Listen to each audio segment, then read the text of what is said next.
everybody, Josh here from Sorcerer's Hat, and we had the Disney Lorcana Richmond Challenge this weekend, so I wanted to go over what the metagame looked like and what the top 8 decks were for that event. If you haven't already, please subscribe and like this video and leave a comment. All that good stuff. It really helps the channel out a lot. First up, before we get into any decks, let's go over what the metagame looked like for day 1 for, I think it was about 2,056 players, so probably some last minute drops. It was something like that. Up at number 1, we have Amethyst Steel at 24.5%, which I think is kind of what everyone expected. It's a really popular deck, and it's really strong. Amethyst Steel, as we'll see when we get into the top 8, did not convert like super high, I think, into the really top tables. I haven't actually had a chance to look at like what the conversion rates for like day 2 and stuff were. I haven't seen anyone make that. So if you know, please let me know in the comments below. We also had Amethyst Sapphire, aka Blurple, come in at 17.8%, which is actually higher than I probably would have expected it to. Not that Blurple is a bad deck by any means. It's a really good deck, and it's really good into decks like Amethyst Steel. It's just that I don't hear about a lot of people playing it as much, although I'm pretty sure DKP, Lorcana first world champion, was on Blurple, so that partially may have had an impact on it. Third, we have Emerald Sapphire, or Baja Blast, at 14.3%. This seems right to me. I've run into about this amount of Emerald Sapphire players out in the wild, and as we'll see from the top 8, Emerald Sapphire converted really well, and also won the entire tournament, so congrats to them.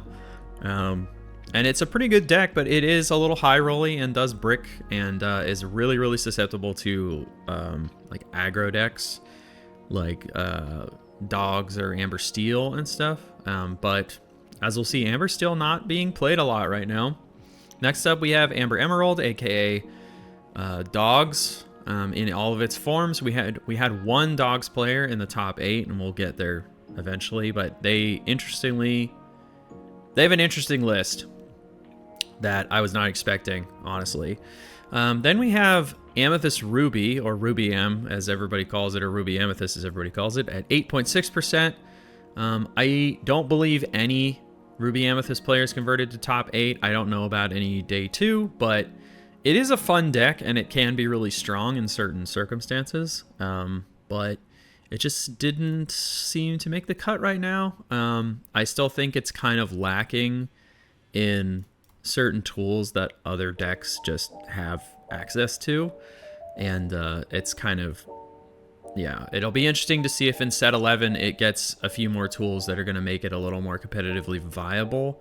But it is a fun deck. I would put it in like B tier, but it is really good, and it is pretty good into Amethyst Steel as well. Next up, we have Amethyst Emerald, which is aka the $12/$20 aggro deck. This was coming in at 5.9%. I actually would have expected this to be higher, just because the deck is cheap and really easy to play and really can catch people off guard if they don't know how to play against it. We had one player in the top 8 with an Amethyst Emerald deck, and like it's pretty standard like build. If you've seen any Emerald or Amethyst Emerald lists, or green purple as we call it a lot too, like you've seen it, you've seen the list. There's not really anything super spicy about it. Next, we have Amber Amethyst, which can be basically broken down into 2 decks. This was 5% basically. There's 2 versions of Amber Amethyst. We have the Monstro combo, the kind of infinite lore combo that you can do, but we also have the just normal Amber Amethyst. Like, it uses lanterns, it has Monstro, and it has all these cards, and it just kind of tries to just win the game normally, instead of like trying to do this like crazy infinite combo. And it's still a pretty good deck. None of them converted into top 8. Actually, going for like as we go down, none of these decks converted into top 8. But Amber Amethyst can be pretty strong in the right hands, but it couldn't close the deal here in Richmond. Amber Steel, How the Mighty Have Fallen, with a mere 2.7% of the meta field, didn't make any top 8s. Amber Steel can still be really strong, but I feel like a lot of the other decks have caught up and figured out how to get around things like Tiana and stuff to the point where it's kind of not as good as it used to be. It's too easy to sort of get around. So Amber Steel can still be pretty good, but and maybe it'll be better in the next week because I feel like the number of Emerald Sapphire players might go up pretty soon. And a really good way to beat them easy is to just play aggro and just aggro them out.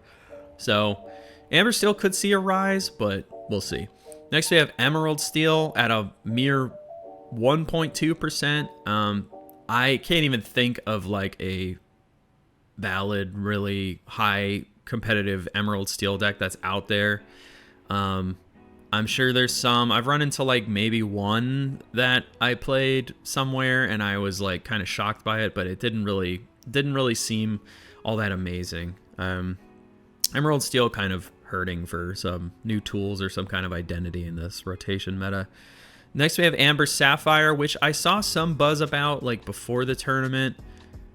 It didn't really seem to do what it needed to do. I saw a lot of people online on the simulator we don't talk about playing Amber Sapphire, and it just didn't seem like it's still not quite there. It didn't seem like it's really doing what it wants to do or needs to do, or it's kind of unclear what it really wants to do other than play princesses in Quest, and it seems to sort of lack a lot of tools that other colors have.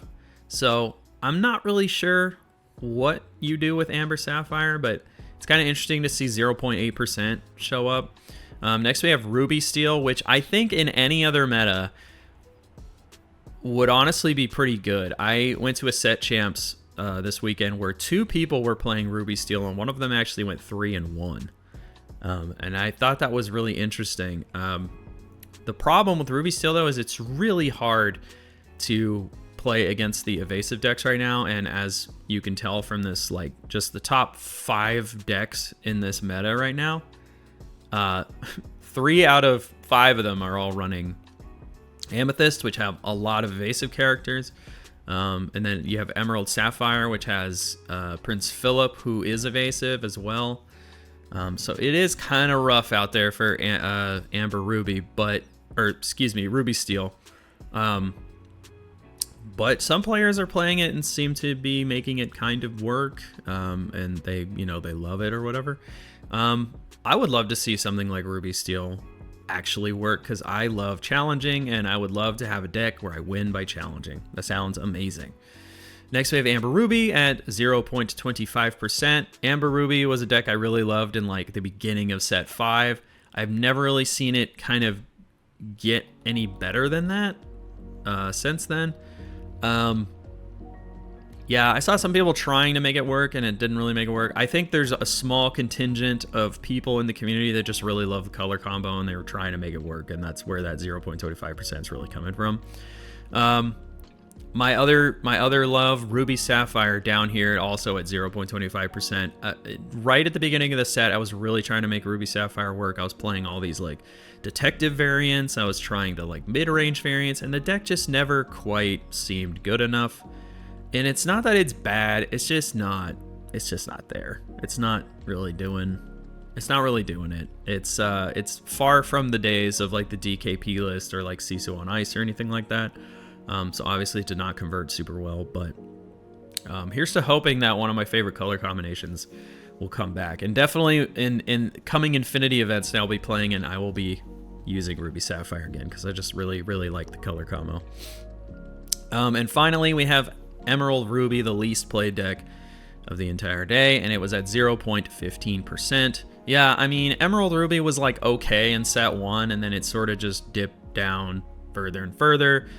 There is in Infinity a really good Emerald Ruby discard deck that when it pops off can be very insidious, but right now in our core constructed meta, it does not really have an identity other than kind of discard, but not really. It's like discard and fighting. It's a little strange.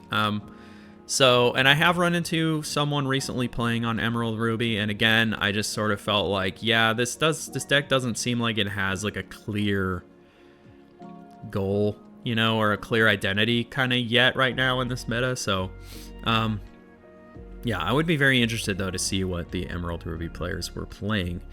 Okay, so next up, we're gonna go through all of the decks. We'll start in 8th place and go up, basically. In 8th place, we have Eddie Caldil. I'm going to assume that's how you say the name.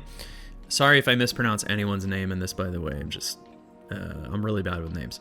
On Amber Emerald, this is Dogs. And what's kind of interesting about this list is it mostly looks normal.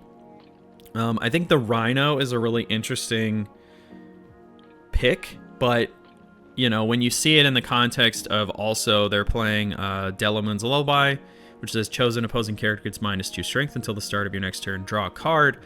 They are going all in on the kind of Sea Dogs variant where they're trying to play Under the Sea and just quest out. And Delamoon's Lullaby and Rhino really help you lower the strength level of basically your opponent's characters and help you just sweep them into the deck. And then you can just quest freely. Go-Go is in here to try to help close out some games, like if your opponents get damage on them. You have Ursula in here to help sing Under the Sea. And you just have Donald Duck to try and draw you cards, and you have Tramp to filter for what you need, and it's just like really insidious and pretty strong, but I will say Dogs is a very hard deck to play, and if you're trying to play this deck, it's going to take a lot of practice, but if in the right hands, like someone like Eddie, this deck is insidiously strong. And I do think the lack of an Emerald Chromacon in this deck is very interesting because that card does trip a lot of people up and make this matchup more difficult for someone like me who's been playing Purple Steel mostly this set. Yeah, it's other than that, this seems like pretty by the books. I think the only things that are really interesting and different in here are the Delamoon's Lullaby, the Rhino, the Donald Duck, and the Ursula. Everything else is basically your typical Amber Emerald Dogs deck, and also the lack of Chromacon. But yeah, congrats to Eddie for 8th place. Next, we have our first Blurble deck in 7th. This is DKP. Basically, so World Champ, this is his deck, and it honestly looks pretty, I would say, standard for a Blurple deck. I think only being on 2 Hades is kind of interesting, and then running the Wasabi is also kind of interesting to get rid of items, but also have a character that can challenge evasive characters. Having both Royal Guard and Basil, I think, is also a really interesting choice, and only 2 Cheshire Cat is kind of bold. The one of Ink Runner, I think, is totally fine because it gives your characters like Belle and Hades and Demona and the other Hades the ability to, you know, challenge other evasive characters. So it helps you in the mirror, but it also helps you draw a card if you need it. But then you can also use Wasabi to banish it if you want and gain a lore if that's something you want to do. So it gives you a little extra reach. And then you're running a bunch of the Junior Woodchuck guidebook for that extra draw, but also you can use Wasabi on it if you just really want that extra lore. So really interesting deck. I do think 8 1-drops is really the most you really want to run in a Blurple deck. And even me, I personally would most of the time just run 4. Like I would maybe just run Basil, but because you have all this card draw and stuff, like with the guidebook, you make the Royal Guard much more of a threat. So it does kind of lock them down from questing a lot. So I do see the matrix here. But yeah, this is a good deck. This is cool. Congratulations to DKP for making 7th. And next we have another Blurple deck. This is Dylan Crowley in 6th place. Once again, we have 8 1-drops, except this time Dylan is playing the Rafiki, which is a card I really like. But it is not as good with the Junior, you know, Woodchuck guidebook, obviously, because you can't really like boost it up a lot more than that. There's also a lot of interesting one-ofs in here, like only one of Madame Elephant, 1 Belle, and 1 Ursula, Whisper of Vanessa. They also have opted to go up to 3 Hades, other than or as opposed to DKP, who was only running 2. And then everything else is mostly the same. There's no Ink Runner, but I mean, most Blurple decks kind of all look the same when you look at them. So it's just like a few cards off, basically. It's mostly the same, but yeah, Blurple still a really strong deck. This Ursula Whisper of Vanessa is really strong. The other card that I'm surprised I haven't seen yet, and maybe it's in one of the other later Blurple decks, I haven't looked too closely, is the new Scuttle with Ward. It's a 5/5 that quests for 2, and it has Ward. That card is Insidious. And I'm actually a little surprised that they weren't running it, but maybe they felt like they didn't totally need it with just their play style or whatever. But yeah, congrats to Dylan for hitting 6th place. In 5th place, we have Nathaniel on Amethyst Emerald. This is it's like a $20 deck. It's fun. You don't have to think that hard. You just kind of play the cards and you go with it. And it's fun. It is a little high rolly. Like, you kind of need to hit your 1-drop, and then you need the Amethyst Chromacon, and then you need to have an Inkcaster and a 1-drop for turn 3. But if you can pull that off, you are off to the races. And if your opponent has like no item destruction, you can kind of just like, you can play 2 cards a turn, quest, and just turn everything you have sideways, and you'll probably win. If they don't play it, play right, or play around you correctly, you can kind of just get away with it. So it is a really good deck. It is kind of unfavored into Amethyst Steel, which is the most played deck right now. You can beat it, but I find that as someone who plays Amethyst Steel, I find when I'm up against one of these decks, it can be kind of a race, and you really want to just play around moving your damage over to them. You want to play around using strength on cards like Scrooge so they don't ever get any kind of value. And then you just have to, whenever they're drawing cards, you're drawing cards, and you have to use that to your advantage and just really flood the board so that at some point they just cannot beat you, right? But this deck is really, really good against like blue decks if they cannot find their combos, if they just don't have any way to stop you from doing what you're doing. And it did get this player to 5th, so congrats. And yeah, it's a fun deck. I definitely recommend that if you want a budget deck that can actually win games, this is the deck. It's cheap, and it's actually like pretty fun. Next up, we're back on another Blurple list. This is Rob DeHaan, and very similar to, it's almost like a mix between DKP's list and who was the other person? Dylan's list, in that it runs both Rafiki and Royal Guard. It has an Ink Runner, 2 Hades, whereas DKP only had 3 Cheshire Cat, and Dylan had 4. This one's Rob's is running 3. 2 Bell, and everything else you would expect, 4 Demona, 4 Woodchuck, all that stuff. I think a lot of it just comes down to like playstyle and personal preference, because most of the cards in here are basically exactly the same. I think 5 1-drops is kind of a lot, but it is easy ink at some point. Like, once you've passed a certain point when you're playing Blurple, it is basically like pretty easy ink. You just kind of do it, right? Yeah, cool decks, and congrats, Rob. Next up, we have the only Steel Amethyst deck by Reed Holtman to make top 8, and it's got a lot of the things you would expect in a Steel Amethyst deck, with some surprising things.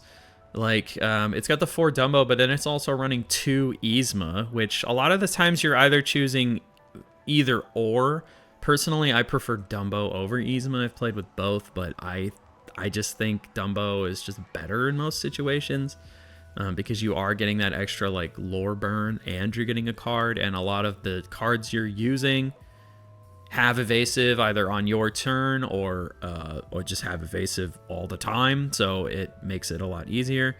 The interesting thing about this deck is that it's running 2 of the Jafar Royal Vizier, which gives a character, or during the turn, it has evasive. So it's basically like the Smee, the other 2-drop Smee. And then it's running Black Heron, which can be pretty good with Cheshire Cat, but I have found that the, or also in the mirror, but you're giving up having Smee with the evasiveness, which I think helps a lot. Only 2 Calhoun seems a little low, especially with a lot of the like green-purple decks running around. And Calhoun can also be pretty good into other matchups where she doesn't seem like she's pretty good, where you can use something like Elsa to exert something that they might want to protect, and then you throw Calhoun into it and gain some lore. Can actually like help you win games. The other interesting thing is that this is probably the lowest amount of 1-drops you realistically want to go in an Amethyst Steel deck. It's at 10. I run 11 currently, and I've gone as high as 12 before. 12 feels like a little much, but 10 I think is maybe as low as you want to go, because on the games where you miss the 1-drop, it can be especially brutal, especially if you have a 3-drop and you have Strength of a Raging Fire. Like if you miss all of those stages, it can be kind of unforgiving. This deck also running 3 Demona and only 3 Hades and 2 copies of He Hurled His Thunderbolt, which not every Amethyst Steel deck is running. I personally go back and forth on it. I wasn't running it for a while, and then I started running it again and kind of ended up liking it, although there were a lot of situations this weekend in the set champs that I played where I had it in hand and I just did not have like a realistic target for it, or like a really good target for it. There was an instance where I was playing against someone on green blue where I had to just use 2 Thunderbolts to nuke a Donald Duck, and that felt really bad. I mean, I did win that game 2-0, but at the time it was kind of like, ugh, you know, I hate that I have to do this. Whereas those Thunderbolts could have been something, you know, just something else. But in the moments where Thunderbolt works out and you nuke a genie, it feels amazing because it just matches up perfectly, right? But there are those times where it doesn't work out right. And then Reed over here on 3 Dock, which I was also on 3 Dock this weekend, and I still found instances where there were maybe 2 in my hand, and that was annoying. But I will say the one thing about having 3 Dock is that the odds of you getting multiple copies of Dock in your hand at the same time actually do go down by quite a bit, which can be really nice. But yeah, other than that, I mean, this is pretty standard Amethyst Steel with it's a little toolboxy with the 1 copy of Benja, just in case, you know, you run into like a dogs with items or something. Or you just need that like extra 2 quester to try and close out the game. But yeah, congratulations to Reed for hitting 3rd place. Okay, and then in top 2, we actually have 2 Emerald Sapphire decks that are basically the same. I believe the only difference is 1 card. Yeah, it's a difference in exactly 1 card, which is that Sky is running 3 John Silver, and James Gray, I think also known as Fungus, is running 4 copies of John Silver, and it swaps out for the Improvise. So Sky running more copies of Improvise, or 1 more copy of Improvise, and James running 1 more copy of John Silver. I really like the look of both of these decks. Emerald Sapphire is a deck I've played quite a bit of, other than I've mostly played Amethyst Steel this set, but as someone who played a lot of red blue, I really wanted to play Emerald Sapphire this deck, and I just didn't quite like get around to it as much. There's a chance next set I do commit to it and play it a lot, but we'll see. It kind of depends on what goes on in Winterspell and how much stuff changes. But it's just really standard. The only 1-drop they're running is the Clarabelle, which you can use to shift. You've got Tipo, who ended up winning basically the entire tournament. And then you've got Prince Philip, Shiftline, Cinderella. It's pretty standard. You've got Improvise in here to help with trades, but it's also mainly to target things like Iago, who has been seeing a little bit of a resurgence, especially when you're going against Blurple. Iago is in there, so having a way to just easily ping an Iago, get rid of it, but also like replace itself. Improvise is really, really good at that. You've got the 4 Develop Your Brain, you've got the 4 Prince Philip, the 4 Clarabelle's, only 3 Basil Undercover Detective, but I think that's perfectly reasonable. Both of them running 1 copy of Bend to My Will, a card that I personally don't like at all. I would probably run 1 copy of Spooky Sight instead, and that's just because I'm more afraid of aggro on a deck like this than I am of, you know, I guess what I would say is I'm not as big brained where I'm gonna, you know, use You're Welcome and Mother Knows Best ideally and bounce all their stuff correctly and then use Bend to My Will and feel like a god. Like, I just, the amount of times that's ever gonna happen to me is probably nil. So I would almost rather put in the card, you know, like Spooky Sight, where if I have it in my opening hand and they're on aggro, there is a path where I can use it and buy myself some time to lock them out of the game. Or if I'm playing against a more control type game and it ends up in my hand, I can use something like Tipo or Cinderella to just cycle it out for ink, right? Other than that, these decks are really solid. I love how just clean they are. There aren't really a lot of one-ofs other than the, you know, the Bend to My Will. Everything is, you can see that both of these players have like really similar sensibilities with their lists, and yeah, it's a really good list. I actually expect this coming weekend, I would say I would expect a lot of people who jump around decks, they might be playing this. So if you really want to capitalize on them, having not practiced on it, you can play something like Amethyst Steel is really good at taking advantage of this. Every single green-purple player I played on my Amethyst Steel deck, this weekend I 2-0'd. And then you can also play something like Amethyst Emerald and just aggro them out and burn them out super fast before they can, you know, do what they need to do. But if you also just really like a control style play style, you should play this deck because it is really fun. And if you're used to a sort of more red-blue kind of play style, this will feel, I think, right at home to you. Like you'll sort of, it'll be faster for you to learn this type of deck. So that is it for all of the decks from Richmond.